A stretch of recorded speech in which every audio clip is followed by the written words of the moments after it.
코. 젠치 나이구의 코라고 하면 이케노오에서 모르는 사람이 없다. 길이는 대여섯치에 달하며 윗입술 위에서 턱 밑까지 축 늘어져 있다. 뿌리부터 끝까지 굵기도 일정하다. 말하자면 가늘고 긴 소시지 같은 것이 얼굴 한복판에 대롱대롱 매달려 있는 셈이다. 50고개를 넘긴 나이구는 샤미 시절부터 내도장 공봉의 직책에 오른 오늘날까지 내심 항상 이 코 때문에 애를 태워왔다. 물론 겉으로는 지금도 별로 개의치 않는다는 듯이 짐짓 태어난 척하고 있다.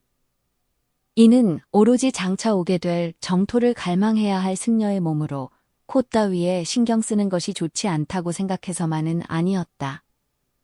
그보다는 오히려 자신이 코를 신경 쓰고 있다는 사실을 남들에게 들키는 것이 싫었기 때문이다. 나이구는 일상적인 대화 중에 코라는 단어가 나오는 것을 무엇보다 두려워했다. 나이구가 이 코를 감당하기 힘들어한 이유는 두 가지였다. 하나는 실제적으로 코가 긴 것이 불편했기 때문이다. 우선 밥을 먹을 때도 혼자서는 먹을 수 없었다. 혼자 먹으려 들면 코끝이 밥그릇 속의 밥에 닿아버렸다. 그래서 나이구는 제자 중 한 명을 밥상 맞은편에 앉혀두고 식사하는 동안 너비 한 치, 길이 2자 정도의 판자로 코를 받쳐들게 했다. 하지만 이렇게 식사를 하는 것은 받쳐드는 제자에게나 받쳐들리는 나이구에게나 결코 쉬운 일이 아니었다. 한 번은 이 제자 대신 코를 받들던 동자가 재채기를 하는 바람에 손이 떨려 코를 죽그릇 속에 빠뜨린 사건이 있었는데 그 이야기는 당시 교토까지 파다하게 퍼졌다. 하지만 이것은 나이구에게 있어 코 때문에 고통받는 주된 이유는 아니었다. 나이구는 실로 이 코로 인해 상처받는 자존심 때문에 괴로워했다. 이케노오 마을 사람들은 이런 코를 가진 젠치 나이구를 두고 그가 속세의 사람이 아닌 승려인 것이 다행이라고 말했다. 저런 코를 가졌다면 어떤 여자도 아내가 되려 하지 않을 것이라 생각했기 때문이다. 개중에는 저런 코라서 출가를 했을 것이라고 비아냥거리는 자들까지 있었다. 그러나 나이구는 자신이 승려이기 때문에 조금이라도 이 코로 인한 번거로움이 줄어들었다고 생각하지 않았다. 나이구의 자존심은 처자식을 거느리는 것과 같은 결과적인 사실에 좌우되기에는 너무도 섬세하게 만들어져 있었던 것이다. 그리하여 나이구는 적극적으로든 소극적으로든 이 훼손된 자존심을 회복하려고 시도했다. 첫 번째로 나이구가 생각한 것은 이 긴 코를 실제보다 짧게 보이게 하는 방법이었다. 그는 사람이 없을 때 거울을 향해 여러 각도로 얼굴을 비추어 보며 열심히 연구를 거듭했다. 어떨 때는 얼굴의 위치를 바꾸는 것만으로는 안심이 되지 않아 턱을 괴거나 손가락을 턱 끝에 대고 끈기 있게 거울을 들여다보기도 했다. 그러나 스스로 만족할 만큼 코가 짧아 보였던 적은 단 한 번도 없었다. 때로는 공을 들이면 들일수록 오히려 더 길어 보이는 것 같은 기분마저 들었다. 나이구는 이럴 때면 거울을 상자에 집어넣으며 새삼스레 한숨을 내쉬고는 마지못해 다시 원래의 경책상으로 돌아가 관음경을 읽곤 했다. 또한 나이구는 끊임없이 남의 코를 살폈다. 이케노오의 절은 승려들이 공양하고 강설하는 일이 자주 열리는 곳이다. 절 안에는 승방들이 빽빽이 들어서 있고 욕실에서는 승려들이 매일 물을 끓인다. 따라서 이곳을 드나드는 승려와 속인들의 부류가 매우 많았다. 나이구는 이들의 얼굴을 끈기 있게 물색했다. 한 명이라도 자신과 같은 코를 가진 사람을 찾아내어 안심하고 싶었기 때문이다. 그래서 나이구의 눈에는 감청색 비단도 흰색 옷자락도 들어오지 않았다. 하물며 귤색 모자나 짙은 잿빛의 버벳 따위는 익숙한 거시기에 있어도 없는 것과 다름없었다. 나이구는 사람을 보지 않고 오로지 코만 보았다. 하지만 매부리 코는 있어도 나이구 같은 코는 하나도 보이지 않았다. 그런 코를 찾지 못하는 횟수가 거듭될수록 나이구의 마음은 점차 불쾌해졌다. 나이구가 다른 사람과 대화하다가 자기도 모르게 늘어진 코끝을 만져보고는 나이에 걸맞지 않게 얼굴을 붉혔던 것은 순전히 이 불쾌감에 이끌린 탓이었다. 마지막으로 나이구는 불교 경전이나 세속의 고전 속에서 자신과 같은 코를 가진 인물을 찾아내어 조금이라도 위안을 삼으려 한 적도 있다. 그러나 목련이나 사리불의 코가 길었다는 기록은 어느 경문에도 없었다. 물론 용수나 마명도 평범한 코를 가진 보살들이었다. 나이구는 중국의 이야기를 듣다가 촉한의 유현덕이 귀가 길었다는 말을 듣고 그것이 귀가 아니라 코였다면 자신이 얼마나 덜 외로웠을까 하는 생각까지 했다. 나이구가 이런 소극적인 노력을 하면서도 한편으로는 적극적으로 코를 짧게 만드는 방법을 시도했음은 굳이 말할 필요도 없다. 나이구는 이 방면에서도 할 수 있는 일은 거의 다 했다. 새의 발톱을 다려서 마셔보기도 하고 쥐의 오줌을 코에 발라보기도 했다. 그러나 무엇을 해도 코는 여전히 대여섯치의 길이를 유지한 채 입술 위에 매달려 있을 뿐이었다. 그러던 어느 해의 가을, 나이구의 심부름으로 교토에 올라갔던 제자 한 명이 아는 의사로부터 긴 코를 짧게 만드는 법을 배워왔다. 그 의사는 원래 중국에서 건너온 사람으로 당시 장락사의 공승으로 있었다. 나이구는 평소처럼 코 따위는 신경 쓰지 않는다는 듯한 태도를 보이며 일부러 그 방법을 당장 시도해보겠다는 말은 하지 않았다. 그러면서 한편으로는 가벼운 어조로 식사 때마다 제자에게 수고를 끼치는 것이 마음 아프다는 식의 이야기를 흘렸다. 내심으로는 제자가 자신을 설득하여 그 방법을 시험해보게 하기를 기다렸던 것이다. 제자 또한 나이구의 이런 속임수를 모를 리 없었다. 그러나 그것에 대한 반감보다는 나이구가 그런 꾀를 부릴 수밖에 없는 그 간절한 마음이 제자의 동정심을 더 강하게 자극했다. 제자는 나이구의 예상대로 입이 닳도록 그 방법을 써볼 것을 권했고 나이구 자신 또한 예상대로 결국 이 열성적인 권고를 못 이기는 척 받아들였다. 그 방법이란 단순히 뜨거운 물로 코를 삶은 뒤 그 코를 남에게 밟게 하는 아주 간단한 것이었다. 물은 절의 욕실에서 매일 끓이고 있었다. 제자는 손가락도 넣지 못할 만큼 뜨거운 물을 바로 통에 담아 욕실에서 길어왔다. 그러나 곧바로 코를 넣었다가는 김에 얼굴을 댈 염려가 있었다. 그래서 소반에 구멍을 뚫어 그것을 통에 덮개로 삼고 그 구멍으로 코만 물속에 넣기로 했다. 코는 이 뜨거운 물속에 담가도 전혀 뜨겁지 않았다. 잠시 후 제자가 말했다. 이제 다 삶아졌을 것입니다. 나이구는 쓴웃음을 지었다. 이 말만 들어서는 누구도 코 이야기라고 생각하지 못할 것이라 여겼기 때문이다. 코는 뜨거운 물에 쪄져서 벼룩이 문 것처럼 근질거렸다.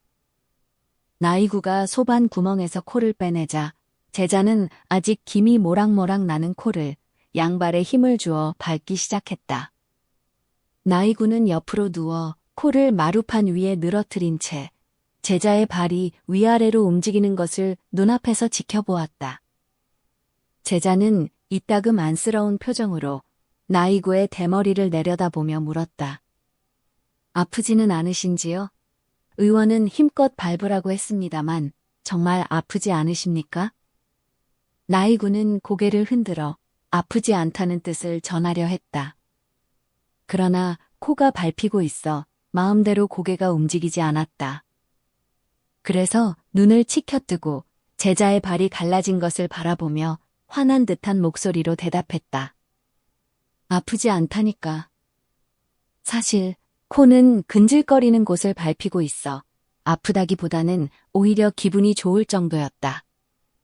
한참을 밟고 있자니 이윽고 좁쌀 같은 것들이 코에 돋아나기 시작했다.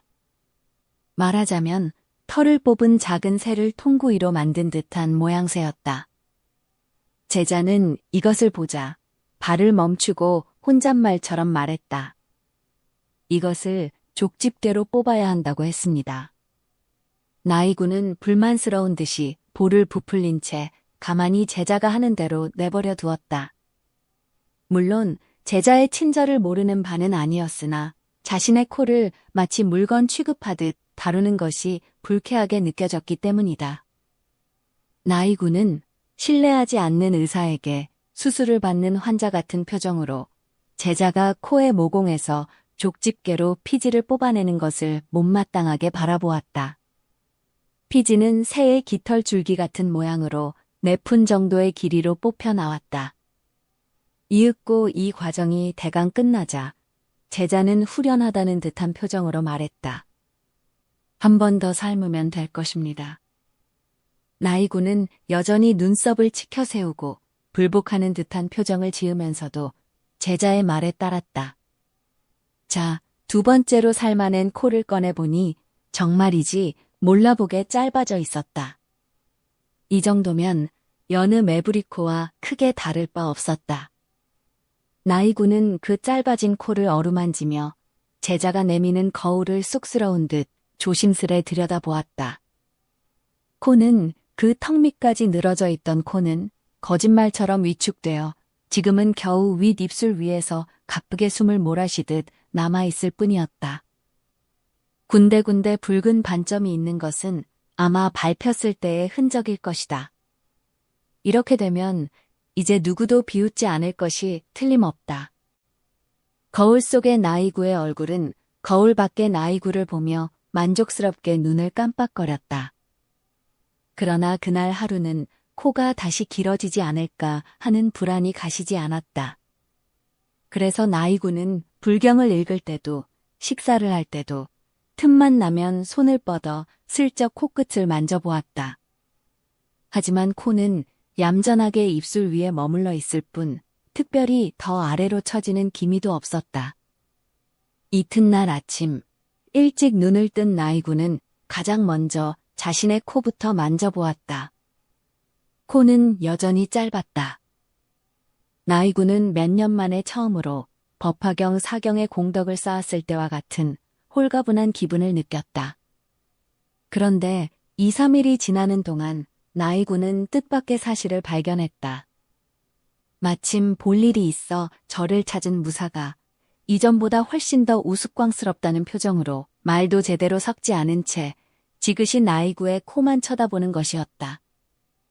그뿐만 아니라 예전에 나이구의 코를 죽 그릇에 빠뜨렸던 동자승은 강당 밖에서 나이구와 마주쳤을 때 처음에는 고개를 숙여 웃음을 참더니 끝내 참지 못하고 한꺼번에 풋 하고 웃음을 터뜨리고 말았다. 심부름하는 하급 승려들이 얼굴을 마주하고 있을 때는 삼가며 듣다가도 나이구가 뒤만 돌아서면 킥킥대며 웃어대기 시작한 것이 한두 번이 아니었다. 나이구는 처음에는 자신의 얼굴이 바뀐 탓이라고 해석했다. 하지만 아무래도 이 해석만으로는 충분한 설명이 되지 않는 듯했다. 물론 동자나 하급 승려들이 웃는 원인은 거기에 있는 것이 분명했다. 하지만 똑같이 웃는다고 해도 코가 길었던 옛날과는 웃는 모양새가 어딘지 달랐다. 익숙한 긴 코보다 익숙지 않은 짧은 코가 더 골개미 있게 보인다면 그것으로 끝일지도 모른다. 하지만 거기에는 아직 무언가 더 있는 것 같았다. 전에는 저토록 노골적으로 비웃지는 않았는데 나이구는 읽으려던 경문을 멈추고 대머리를 기우뚱하며 때때로 이렇게 중얼거렸다. 사랑스러운 나이구는 그런 때가 되면 꼭 멍하니 곁에 걸린 보현보살상을 바라보며 코가 길었던 나흘 전 일을 떠올렸다. 지금은 형편없이 몰락한 사람이 옛 영광을 그리워하듯이 우울함에 빠져버리는 것이었다. 유감스럽게도 나이구에게는 이 의문에 대한 답을 내놓을 명석함이 부족했다. 인간의 마음에는 서로 모순된 두 가지 감정이 있다. 물론 타인의 불행에 동경하지 않는 자는 없다. 그런데 그 사람이 그 불행을 어찌어찌 헤쳐나오게 되면 이번에는 이쪽에서 왠지 모르게 허전한 기분이 든다. 조금 과장해서 말하자면 다시 한번 그 사람을 똑같은 불행에 빠뜨려 보고 싶다는 생각마저 든다. 그리하여 어느새 소극적이나마 어떤 적의를 그 사람에 대해 품게 되는 것이다. 나이구가 이유는 모르면서도 왠지 모르게 불쾌하게 생각했던 것은 이케노오 승려와 속인들의 태도에서 이 방관자의 이기주의를 은연중에 느꼈기 때문임이 틀림없다. 그리하여 나이구는 날이 갈수록 기분이 나빠졌다. 말끝마다 누구든 심술궂게 꾸짖었다. 나중에는 코 치료를 도왔던 그 제자조차 나이구께서 법간탐의 죄를 받으시려나 보다 하고 뒷공론을 할 정도가 되었다. 특히 나이구를 화나게 한 것은 예의 장난꾸러기 동자승이었다. 어느 날 요란하게 개가 짖는 소리가 들려 나이구가 무심히 밖을 나가보니 동자승이 2자 정도 되는 나무 막대기를 휘두르며 털이 길고 마른 삽살개를 쫓아다니고 있었다. 그것도 그냥 쫓는 것이 아니라 코를 맞지 마라. 자, 코를 맞지 마라 하고 놀리며 뒤쫓는 것이었다. 나이구는 동자승의 손에서 그 나무 막대기를 낚아채어 얼굴을 세게 때렸다. 그 막대기는 예전에 코를 받쳐들던 바로 그 막대기였다. 나이구는 애써 코가 짧아진 것이 도리어 원망스러워졌다. 그러던 어느 날 밤이었다. 해가 지고 나서 갑자기 바람이 불기 시작했는지 탑의 풍경 소리가 시끄러울 정도로 머리맡까지 들려왔다. 게다가 추위도 부쩍 심해져 노년의 나이구는 잠이 들려 해도 들 수가 없었다. 침상 안에서 눈만 말똥말똥 뜨고 있는데 문득 코가 평소와 다르게 근질거리는 것을 느꼈다. 손을 대보니 조금 물기가 찬 것처럼 부어 있었다. 아무래도 그 부분만 열까지 나는 모양이었다. 억지로 짧게 만들어서 병이 생긴 것인지도 모르겠구나. 나이구는 불전에 향과 꽃을 올리는 경건한 손놀림으로 코를 억누르며 이렇게 중얼거렸다. 다음 날 아침 나이구가 평소처럼 일찍 눈을 떠보니 절 안의 은행나무와 상수리나무가 하룻밤 사이에 잎을 다 떨어뜨린 터라 정원은 황금을 깔아놓은 듯 환했다. 탑의 지붕에는 서리가 내린 모양이다. 희미한 아침 햇살에 구륜이 눈부시게 빛나고 있었다. 젠치 나이구는 창을 올린 마루에 서서 깊이 숨을 들이마셨다. 거의 잊어가던 어떤 감각이 다시 나이구에게 돌아온 것은 바로 이때였다. 나이구는 황급히 코로 손을 가져갔다. 손에 닿는 것은 어젯밤의 짧은 코가 아니었다. 윗 입술 위에서 턱 밑까지 대여섯이 넘게 늘어져 있는 예전의 그 긴 코였다. 나이구는 코가 하룻밤 사이에 다시 원래대로 길어졌음을 알았다. 그리고 그와 동시에 코가 짧아졌을 때와 똑같은 상쾌한 기분이 어디선가 돌아오는 것을 느꼈다. 이렇게 되면 이제 누구도 비웃지 않을 것이 틀림없다. 나이구는 마음속으로 자신에게 속삭였다. 긴 코를 새벽녘 가을바람에 대롱대롱 흔들거리면서. 작품 해설. 타인의 불행을 소비하는 인간의 이면. 이 작품은 나스메 소세키로부터 극찬을 받으며 그를 문단의 신성으로 만든 기념비적인 작품입니다. 이 짧은 이야기는 코라는 신체적 결함을 매개로 인간의 자존심과 그 뒤에 숨은 추악한 이기주의를 해학적이면서도 날카로운 시선으로 그려냅니다. 주인공 젠치 나이구는 수행이 깊은 승려임에도 불구하고 자신의 긴 코에 집착하며 남들의 시선을 극도로 두려워합니다. 이는 종교적 초월보다 세속적 평판에 저당 잡힌 인간의 허위의식을 상징합니다. 우여곡절 끝에 코가 짧아졌을 때 그가 느낀 해방감은 잠시뿐이었습니다. 주변 사람들의 비웃음은 코가 길었을 때보다 오히려 더 노골적으로 변했기 때문입니다. 여기에서 작가는 이 소설의 핵심 주제인 방관자의 이기주의를 제시합니다. 사람들은 타인의 불행에 동정하는 듯하지만 막상 그 불행이 해결되면 왠지 모를 상실감과 시기심을 느낍니다. 나아가 상대가 다시 예전의 불행으로 떨어지기를 은근히 바라는 잔인한 속성을 가지고 있습니다. 나이구가 다시 길어진 코를 보며 오히려 안도감을 느끼는 역설적인 결말은 타인의 시선이라는 감옥에서 벗어나기 힘든 인간의 비극적 굴레를 상징합니다. 우리는 이 작품을 통해 스스로에게 묻게 됩니다. 나는 타인의 불행을 진심으로 염려하는가? 아니면 나의 안위를 확인하기 위한 비교 대상으로 삼고 있는가? 일본의 설화를 현대적 감각으로 재해석한 이 작품이 오늘날에도 여전히 유효한 이유는 시대가 아무리 변해도 인간 본성의 밑바닥은 변하지 않기 때문일 것입니다.